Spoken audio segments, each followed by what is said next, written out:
एक दिन मैया लाला को खूब उछाल उछाल करके खिला रही थी। कन्हैया किलकारी मार करके हंस रहे थे।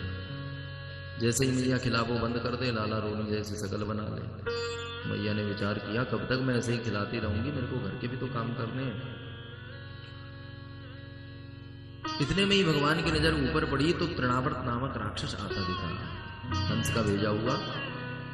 भैया कन्हैया ने विचार किया कि मैया तो वैसे ही थक रही है, मामा जी ने हमारे लिए व्यवस्था कर दी, उठन खटोला भेजो है, हम घूम करके आएंगे।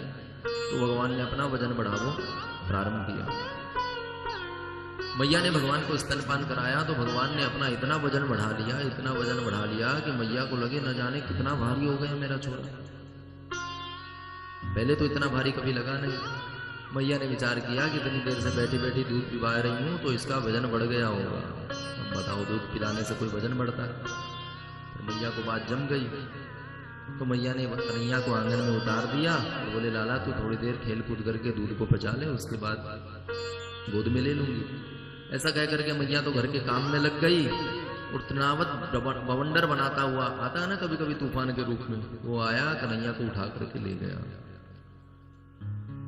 भगवान को अपने कंधे पर बैठा करके तृणावत जो है पूरे ब्रजमंडल में घूम रहा था। तो कन्हैया ऊपर से ही दर्शन कर रहे थे। ये छिपी गली, ये कुंज गली, ये निकुंज गली, ये निभृत निकुंज गली, ये ललिता को घर।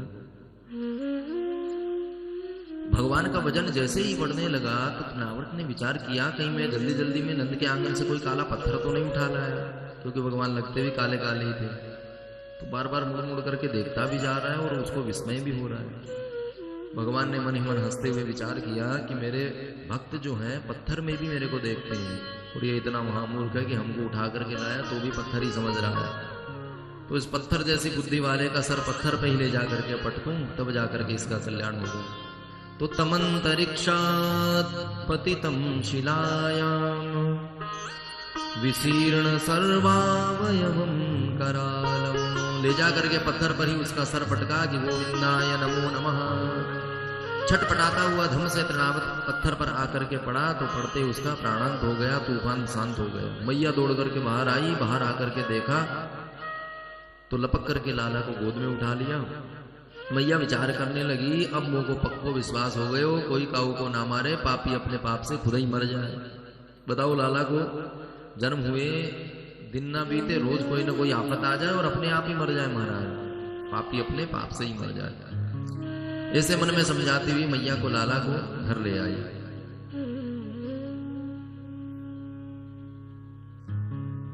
मथुरा में वसुदेव जी का एक एक दिन गिनते हुए विचार कर रहे हैं कि आज मेरे लाला को पूरा 1 वर्ष हो गया, न जाने मेरे बेटे का क्या नाम रखा होगा। इतने में कुल पुरोहित गर्गाचार्य जी जो है वसुदेव जी से भेंट हो गए। वसुदेव जी ने हाथ जोड़ करके निवेदन किया, महाराज आप तो त्रिकालदर्शी हैं, विद्वान पंडित हैं, आप तो सब जानते हैं कि मेरा लाला नंद के यहाँ है, कंस के डर से मैंने वहां पे उसको रखा है। महाराज आप जा करके कछु नामकरण ही कर दो। महाराज गर्गाचार्य जी ने कहा, वैसे तो हम यदुवंशियों के कुल पुरोहित हैं, हम जाकर के नामकरण करेंगे तो खबर लग जाएगी तुम्हारे कंस को। हम चुप ही आज जाएंगे और जाकर के नामकरण कराएंगे, कहीं कोई प्रचार प्रसार मत करना। समय पाकर के गर्गाचार्य जी नंद भवन में पधारे। नंद बाबा ने जैसे ही देखे तो मगन हो गए कि महाराज आज हमारे ग्वालियों के घर में इतने विद्वान पंडित जी कुल पुरोहित आए हैं। प्रसन्न हो गए, स्वागत किया और भगत की। नंद बाबा ने तो हाथ जोड़ करके बोले, महाराज हम तो विचार कर ही रहे थे कि लाला की कोई जन्म पत्री दिखावे, कौन से ग्रह दिखावे, यहाँ पे आजकल बहुत संकट आ रहा है महाराज।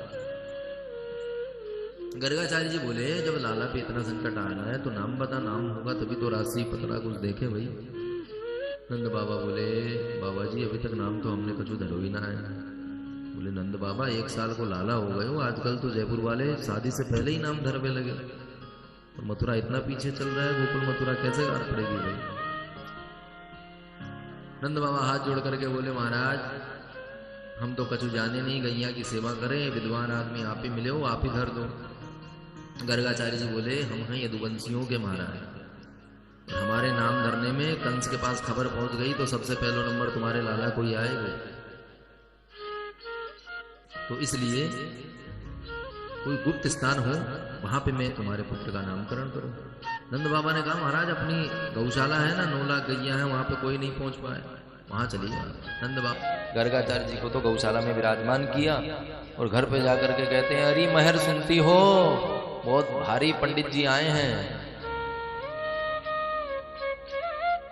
महाराज कंस के पंडित जी आए हैं, हमारे तो भाग खुल गए, लाला का नामकरण करने आए हैं। यशोदा मैया ने कही कि बहन रोहिणी, या पंडित को तो बहुत नाम सुन रखो है भाई, देख के ही पर्चा बना देते। बोलो राधे राधे।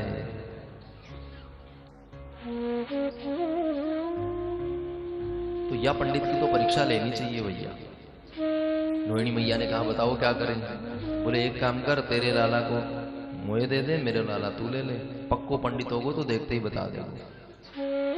तो कन्हैया को रोहिणी जी ने ले लिया और बलराम जी को माता यशोदा ने ले लिया, लेकर के दोनों गौशाला में पधारी।